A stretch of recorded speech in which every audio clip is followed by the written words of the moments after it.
तो दोस्तों हम यहाँ पर भारतीय अर्थव्यवस्था का टेस्ट लगाने वाले हैं, जो कि आपके पीटी में 5 प्रश्न आपके पूछे जाने हैं। चलिए आपके सामने यहाँ पर टेस्ट को हाजिर करते हैं, क्वेश्चन लेके आते हैं और देखते हैं कि आप लोग जो मॉडल पेपर सॉल्व करते हैं क्या हाँ वहां पर ये क्वेश्चन देखने को मिलते हैं या नहीं। तो चलिए पहला क्वेश्चन आपके सामने आया है और आप देखते हैं कि हर एक मॉडल पेपर में ये क्वेश्चन आपको देखने को जरूर मिलता है। तो चलिए लाइक शेयर कर दीजिएगा जो लोग पहली बार जुड़े हैं, चैनल को भी सब्सक्राइब करिएगा। ठीक है, क्वेश्चन आपके सामने आ चुका है, कह रहा आपसे मिश्रित अर्थव्यवस्था का क्या अर्थ है। तो चलिए लॉक करिए जल्दी से, मिश्रित अर्थव्यवस्था का अर्थ क्या होता है। तो चलिए यहां पर देख सकते हैं कि जहां पर ऐसी अर्थव्यवस्था हो जिसमें सार्वजनिक के साथ साथ निजी क्षेत्र का भी भागीदारी होता है। तो ऑप्शन क्या बनेगा बी, कि जहां राष्ट्रीय अर्थव्यवस्था में सार्वजनिक क्षेत्र के साथ साथ निजी क्षेत्र भी विद्यमान होता है उसे हम लोग मिश्रित अर्थव्यवस्था कहते हैं। तो पहला ऑप्शन यहाँ पर जवाब राइट हो गया। मतलब कह सकते हैं कि ए का जो मतलब पहला क्वेश्चन है उसको ऑप्शन बी राइट हो गया है। आगे बढ़ते हैं, क्वेश्चन आपके सामने दिया गया है, कह रहा है कि 1867-68 में भारत में प्रति व्यक्ति आय 20 रुपए थी, यह सर्वप्रथम निश्चित जो किया था किसने। तो देखो समय भी दे दिया है कि 1867 में, है ना, सबसे पहले भारत में राष्ट्रीय आय का आंकलन किया था तो 20 रुपए आंकी गई थी और ये आपके कौन है, दादा भाई नौरोजी। ऑप्शन डी हो जाएगा, दादा भाई नौरोजी ने आंकलन किया था और 1867-68 में जब बताया था कि 20 रुपए कितना प्रति व्यक्ति जो आपकी रुपए थी वो 20 रुपए ही मात्र थी उस समय। ठीक है, और आगे बढ़ते हैं, क्वेश्चन आपसे अगला पूछा गया है। यहां पर देखो क्वेश्चन आ गया है कि किस पंचवर्षीय योजना में कृषि ने ऋणात्मक विकास प्रदर्शित किया। तो चलिए 3 का जवाब दीजिएगा। यहां पर जो आपको जवाब देना है सही क्या हो जाएगा कि कौन सी पंचवर्षीय योजना है जिसमें कृषि ने ऋणात्मक विकास प्रदर्शित किया। अभी हमने बताया था कि जैसे आपके मॉडल पेपर में क्वेश्चन हमने पढ़ाया है वैसे ही क्वेश्चन आपको मिलेंगे, आपको जैसे एग्जाम में आने हैं वैसे क्वेश्चन मिलने वाले हैं। ठीक है, तो चलिए यहां पर देख सकते हैं तीसरी, अभी हमने आपको बताया था कि तीसरी पंचवर्षीय योजना में कृषि ने ऋणात्मक विकास प्रदर्शित किया था। याद होगा कि इसमें से वृद्धि दर जो आपकी आई थी माइनस का 1%, 0% आपको देखने को मिली थी। 61 से 65 के बीच आपकी तीसरी पंचवर्षीय योजना चली थी। क्लियर हो गया है, और आगे बढ़ते हैं, क्वेश्चन आपसे अगला पूछा गया है कि भारत में फसल बीमा योजना की जो शुभारंभ हुआ ये कब हुआ था। तो चलिए लॉक करिए, इस प्रश्न का जवाब जो बनेगा क्या हो जाएगा, भारत में फसल बीमा योजना का शुभारंभ कब हुआ। तो चलिए यहां पर जवाब क्या हो जाएगा, तो चलिए आपका जवाब आ जाएगा ऑप्शन आपका सी 1985 में। कब, तो आपके 1985 में। याद रखिए 1 अप्रैल 1985 को खरीफ फसल के दौरान ये कह सकते हैं फसल बीमा की शुरुआत कर दी गई थी। ठीक है, तो ऑप्शन बन जाएगा आपका सी नंबर। और आगे बढ़ते हैं, क्वेश्चन आपसे अगला पूछा गया है, उत्तर प्रदेश में किसान बही योजना शुरू की गई या लागू की गई। तो चलिए यहाँ पर जवाब देना है, उत्तर प्रदेश में किसान बही योजना लागू की गई थी। यहाँ पर 5 का ऑप्शन क्या बनेगा। तो चलिए यहां पर बही से याद रखिए 92, क्या बही से याद रखिए 92। ठीक है, और चकबंदी से याद रखिए 54। ठीक है, चकबंदी भी आपके एग्जाम में पूछ लेता है, तो चकबंदी से याद रखिएगा यहां पर आपका 54 अर्थात 1954, लेकिन बही से याद रखिए 92, और 92 कहां पर है, ऑप्शन याद है आपका डी नंबर राइट हो जाएगा। क्लियर हो गया है, तो ऑप्शन बनेगा आपका डी नंबर राइट हो जाएगा। किसान बही योजना 1992 में चालू की गई थी। और आगे बढ़ते हैं, क्वेश्चन आपके सामने यहां पर दिया गया है कि 8वीं योजना के अंतर्गत योजना आयोग ने भारत को कितने प्रमुख कृषि जलवायु क्षेत्रों में विभक्त किया था, यहां पर बताइएगा। तो चलिए 8वीं योजना आपकी आई, इसके अंतर्गत क्या हुआ, यहां पर याद रखिए कि अंतर्गत देख सकते हैं योजना आयोग ने भारत को कितने प्रमुख कृषि जलवायु प्रदेशों में विभक्त कर दिया था। तो यहां पर 6 का ऑप्शन बनेगा बी नंबर, आपके 15 कितने, तो आपके 15 क्षेत्रों में इन्होंने यहां पर जलवायु प्रदेशों में विभाजित किया था। ऑप्शन आपका बन जाएगा बी नंबर राइट हो जाएगा। और आगे बढ़ते हैं, क्वेश्चन आपसे अगला पूछा गया है, यहां पर दिया गया है, चलिए क्वेश्चन आपका दिया गया, विश्व में हरित क्रांति के जनक जो कहलाते हैं वो कौन कहलाते हैं। चलिए यहां पर जवाब देना है, यहां पर कह रहा है कि विश्व में हरित क्रांति के जो जनक कहलाते हैं कौन कहलाते हैं। तो ये क्वेश्चन तो आपको हमेशा मिल ही रहा है, हर एक मॉडल पेपर मिलेगा, है ना। तो चलिए यहां पर आपके जनक है आपके कौन, तो आपका ऑप्शन आ रहा है यहां पर डॉक्टर नॉर्मन बोरलॉग है। ऑप्शन आपका ए नंबर राइट हो जाएगा। ठीक है, याद रखिए इन्हें 1970 में, कब, तो आपके 1970 में शांति का नोबेल पुरस्कार इन्हें दिया गया था। ये रहने वाले कहाँ के हैं, तो आपके यूएसए के रहने वाले हैं, याद रखिए। और इन्होंने जो प्रयोग किया था, ये प्रयोग जो किया था वो मैक्सिको में किया था। ठीक है, प्रयोग जो किए थे ये मैक्सिको में किए थे, मैक्सिको में ही सर्वप्रथम गेहूं पर इन्होंने प्रयोग कर डाला था। तो इस प्रकार से ऑप्शन ए नंबर आपका राइट हो जाएगा। अगर आपसे ये पूछे कि भारत में हरित क्रांति के जनक किसे कहा जाता है, तो आपके स्वामीनाथन को भारत में हरित क्रांति का जनक कहा जाता है, याद रखिएगा। ठीक है ना, इतना पॉइंट आपका हो गया। तो चलिए आगे बढ़ते हैं, क्वेश्चन आपसे अगला पूछा गया है, यहां पर देखो क्वेश्चन दिया गया है चलिए, भारतीय हरित क्रांति की जन्मस्थली कौन सी है? तो चलिए, अभी अभी आपने मॉडल पेपर में पढ़ा था कि भारतीय हरित क्रांति की जो जन्मस्थली है वो आपकी कौन सी है। तो चलिए, मजा आ रहा होगा आज आपको पढ़ने में, क्योंकि जो हमने पढ़ाया है अभी तक मॉडल पेपरों में वो आज आपको सामने साक्षात दर्शन हो रहे होंगे, है ना। तो चलिए, यहाँ पर देख सकते हैं भारतीय हरित क्रांति की जो जन्मस्थली है वो आपकी कौन सी है। तो आपका ए नंबर हो जाएगा, आपका पंतनगर हो जाएगा। क्या? पंतनगर आपको पता होगा कि आपके 1966 में माना जाता है, और ये जो आपका कृषि विश्वविद्यालय है ये पंतनगर में है, जो कि भारत में हरित क्रांति लाने का श्रेय इसी को दिया जाता है। तो इस प्रकार से ऑप्शन ए नंबर राइट हो जाएगा। और आगे बढ़ते हैं, क्वेश्चन आपका सामने दिया गया है, यहाँ पर आ गया ऑपरेशन फ्लड का संबंध है, ये किससे संबंधित है?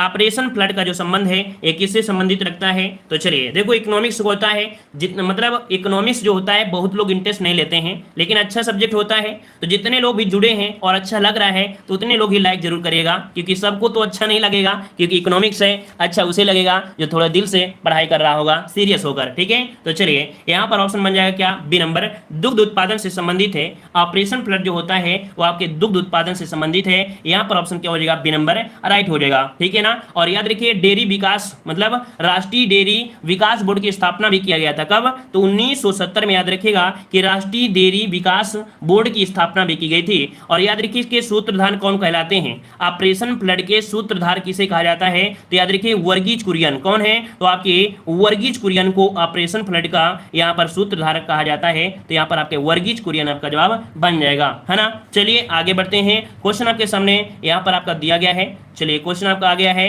कह रहे किसान क्रेडिट कार्ड योजना का प्रारंभ कब हुआ? किसान क्रेडिट कार्ड योजना का प्रारंभ कब हुआ था? तो चलिए, यहाँ पर 10 को ऑप्शन देना है, और यहाँ पर आपका जवाब क्या हो जाएगा? 98 से 99। क्या? 98 से 99, यहाँ पर ऑप्शन सी हो जाएगा। 98 से 99 अर्थात 1998 से 99 में आपका शुरू किया गया था।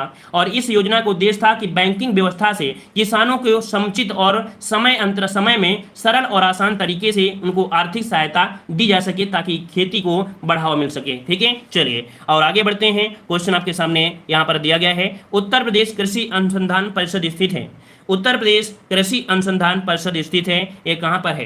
तो चलिए यहाँ पर जवाब क्या हो जाएगा? उत्तर प्रदेश कृषि अनुसंधान परिषद का जवाब आ रहा है यहाँ पर डी।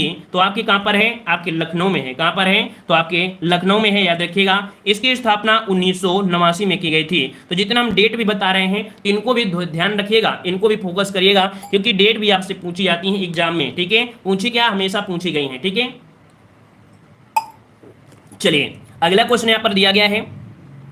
चलिए, क्वेश्चन आपका आ गया है, मेक इन इंडिया कार्यक्रम आरंभ किया गया। ये तो क्वेश्चन आपका हमेशा मिलता है, इकोनॉमिक्स में क्वेश्चन मिलेगा, है ना।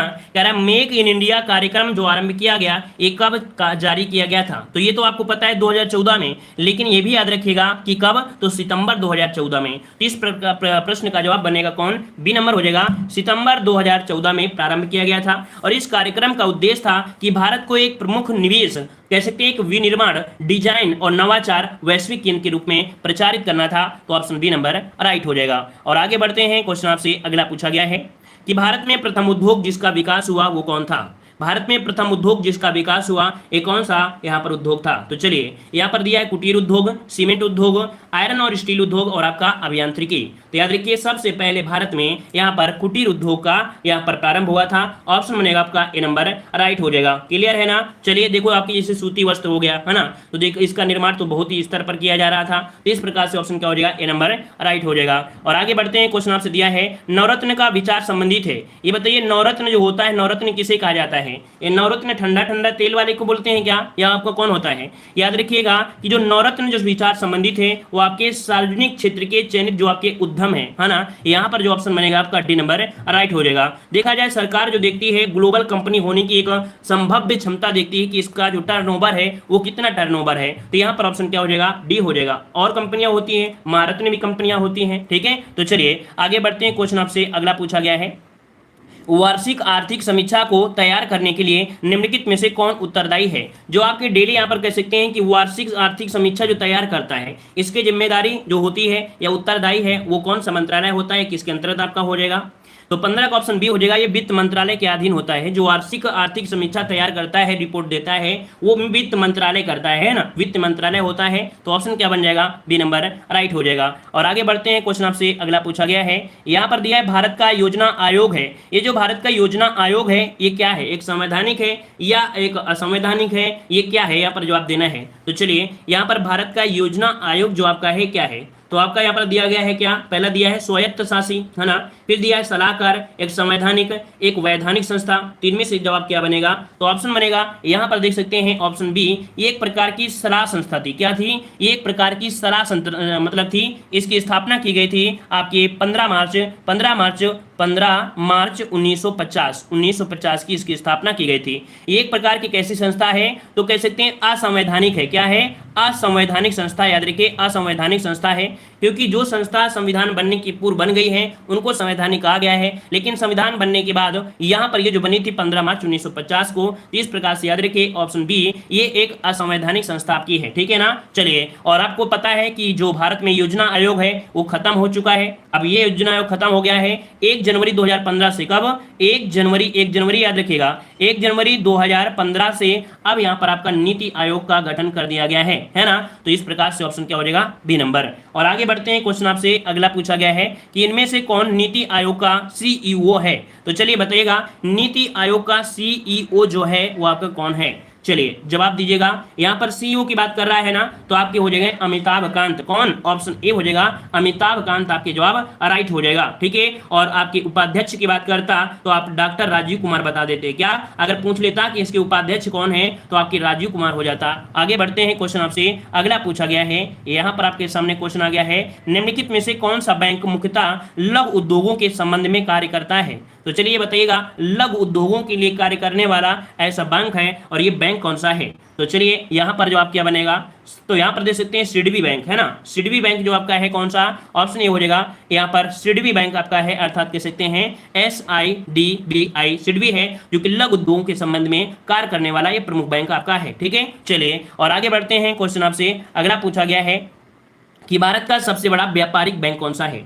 भारत का सबसे बड़ा व्यापारिक बैंक इनमें से कौन सा हो जाएगा। तो चलिए लॉक करिएगा, यहाँ पर सही जवाब क्या हो जाएगा। तो ये क्वेश्चन आपको बहुत बार मिला होगा कि आपकी स्टेट बैंक ऑफ इंडिया कौन है, तो भारत का सबसे बड़ा व्यापारिक बैंक है स्टेट बैंक इंडिया, आपका जवाब राइट हो जाएगा, ठीक है ना। क्लियर है इतना पॉइंट। चलिए यहाँ पर देख सकते हैं, हमने आपको बताया था कि स्टेट बैंक जो कि आपके 1955 में राष्ट्रीयकरण आपको किया गया था, है ना, जो कि आपका इंपीरियल बैंक था 1921 में। इंपीरियल बैंक की स्थापना हुई थी 1921 में, और इंपीरियल बैंक का ही नाम आगे बढ़कर 1955 में स्टेट बैंक आपका इंडिया कर दिया गया था। और आगे बढ़ते हैं, क्वेश्चन आपसे अगला पूछा गया है, यहाँ पर दिया भारतीय रिजर्व बैंक की स्थापना कब हुई थी।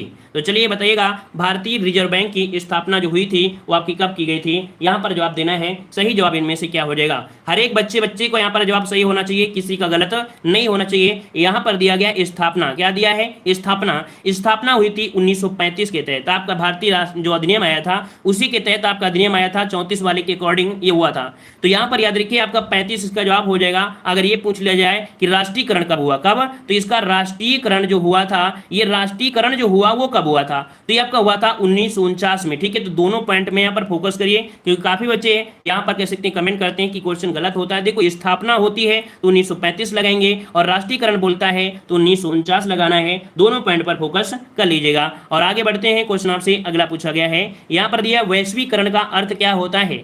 चलिए यहाँ पर बताइए, एक शब्द दिया गया वैश्वीकरण, ये बताइए वैश्वीकरण मतलब होता क्या है।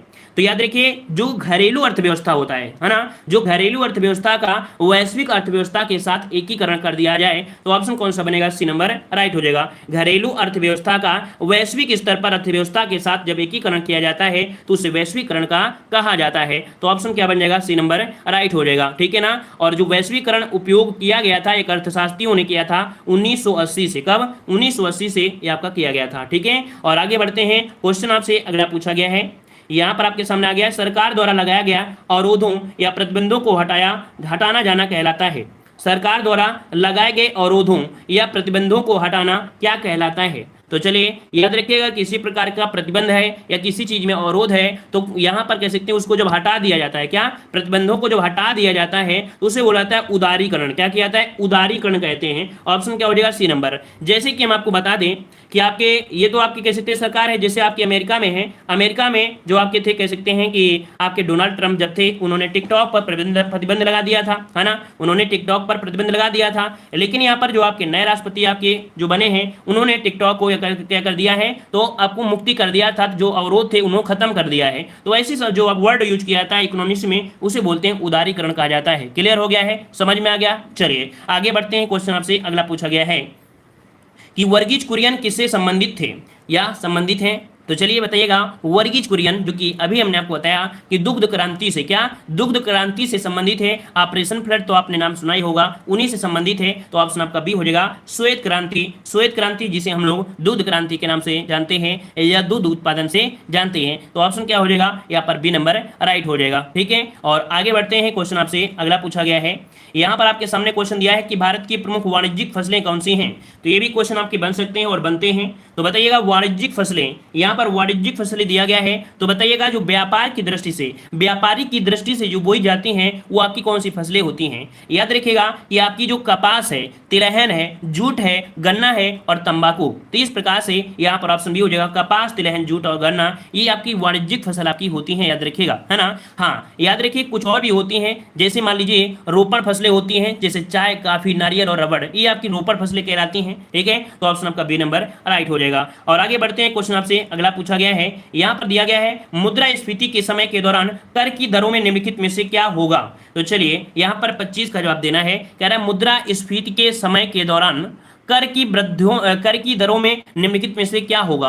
तो कर की जो दर होती है उनमें क्या हो जाता है? वृद्धि हो जाता है। क्या? वृद्धि हो जाता है। यहाँ पर ऑप्शन क्या बनेगा? ए नंबर राइट हो जाएगा। कुल मिला के देखा जाए तो देश की यहाँ पर जो कर होता है वृद्धि होगा, मुद्रा की तरलता समाज में कम हो जाएगी। तो ऑप्शन बन जाएगा ए नंबर। और आगे बढ़ते हैं। क्वेश्चन आपसे अगला पूछा गया है, यहाँ पर आपका आ गया है कि निम्नलिखित में से कौन सा एक युग्म सही नहीं है। अब ये क्वेश्चन नोट करिएगा क्योंकि ऐसा ही क्वेश्चन आपके एग्जाम में आने वाला है। ठीक है, कह रहा है कौन सा युग्म सही नहीं है, और सही नहीं है तो बताइए कौन सा नहीं सही है। देखो पहला दिया गया है पांचवी पंचवर्षीय योजना। तो भाई पांचवी पंचवर्षीय योजना यहाँ पर कहाँ घूम रहे हैं? पांचवी जो आपकी थी वो 74 में थी, 1974 से लेके 79 तक ये आपकी पांचवी आपकी थी, है ना। तो यहाँ पर देख सकते हैं जिसकी प्राप्ति थी 4.4 थी, जबकि हासिल हुई थी 4.8, सबसे ज्यादा रिकॉर्ड बन गया था, है ना। तो यहाँ पर ए नंबर जो आपका है गलत हो गया है। वहीं पर 8वीं जो आपकी 92 से 97, 11वीं है 7 से 12 और पहली है 1951 से 56। क्लियर है, ए नंबर आपका गलत हो गया है। आगे बढ़ते हैं। क्वेश्चन आपसे अगला पूछा गया है, यहाँ पर दिया गया है कि किस पंचवर्षीय योजना का उद्देश्य तीव्र, अधिक समावेशी तथा धारणीय विकास था। तो चलिए आपको एक मॉडल पेपर में हमने बताया था अभी हाल ही में, इसके पहले वाला जो मॉडल पेपर आपको सॉल्व कराए हैं वहां पर ये क्वेश्चन देखने को मिला भी था। तो चलिए यहाँ पर जवाब जो बनेगा इनमें से राइट क्या हो जाएगा। तो राइट हो जाएगा ऑप्शन बी। याद रखिए 12वीं पंचवर्षीय योजना जो था उसमें से उद्देश्य था कि तीव्र, समावेशी और धारणीय विकास का रखा गया था। योजना की बात करते हैं 12वीं, ये आपके 12 से अर्थात 2012 से लेके ये आपके 2017 के लिए आपकी रखी गई थी। ऑप्शन बी हो जाएगा राइट। आगे बढ़ते हैं। क्वेश्चन आपसे अगला पूछा गया है, यहाँ पर दिया है योजना पत्रिका का प्रकाशन निम्नलिखित में से किसके द्वारा होता है। चलिए बताइएगा योजना पत्रिका का प्रकाशन निम्नलिखित में से किसके द्वारा होता है, और ये किसके द्वारा होता है। याद रखिए जो सूचना प्रसारण मंत्रालय है, कौन? सूचना प्रसारण जो मंत्रालय है उसके द्वारा योजना पत्रिका के क्या होता है? प्रकाशन होता है। याद रखिएगा, ठीक है। तो इस प्रकार से ऑप्शन यहाँ पर आपका डी हो जाएगा। ये कैसी है? एक मासिक पत्रिका है। कैसी है? मासिक पत्रिका, याद रखिएगा, ठीक है। और आगे बढ़ते हैं। क्वेश्चन आपसे अगला पूछा गया है, कह रहा है 1 रुपए के नोट पर किसके हस्ताक्षर होते हैं। 1 रुपए के नोट पर किसके हस्ताक्षर होते हैं? 29 का जवाब देना है। और 29 का ऑप्शन क्या बनेगा? तो यहाँ पर याद रखिएगा जो वित्त सचिव होते हैं, क्या वित्त सचिव होते हैं, ऑप्शन बनेगा आपका ए नंबर कि 1 रुपए के नोट पर वित्त मंत्रालय के जो सचिव होते हैं अर्थात वित्त सचिव के हस्ताक्षर आपके होते हैं। जबकि देखा जाए जो आपके नोट होते हैं 1 रुपए के ऊपर के जो भी नोट होते हैं उनमें भारतीय रिजर्व बैंक के जो गवर्नर होते हैं उनके कह सकते हैं हस्ताक्षर होते हैं। ऑप्शन ए आपका राइट हो जाएगा। और आगे बढ़ते हैं। क्वेश्चन आपसे यहाँ पर दिया गया है कि किसने कहा था कि अर्थशास्त्र धन का विज्ञान है। किसने कहा था अर्थशास्त्र धन का विज्ञान है? तो यहाँ पर जो आपका जवाब बनेगा वो आपका हो जाएगा सी, एडम स्मिथ ने कहा था। किसने? एडम स्मिथ ने कहा था। ऑप्शन बनेगा आपका यहाँ पर सी नंबर। और अगला क्वेश्चन आपके सामने यहाँ पर आपका दिया गया है, कह रहा है प्रधानमंत्री जन धन योजना की शुरुआत किस वर्ष की गई थी। प्रधानमंत्री जन धन योजना की शुरुआत की गई थी, ये किस वर्ष की गई थी? यहाँ पर 31 का जवाब देना है और आपका जवाब जो बनेगा सही क्या हो जाएगा। लॉक करिए, इस प्रश्न का जवाब क्या बनेगा। और इस प्रश्न का जवाब आप लोगों को कमेंट बॉक्स में कमेंट का, पेपर को हम लोग छोड़ेंगे नहीं पूरी तरीके से, ठीक है। धन्यवाद।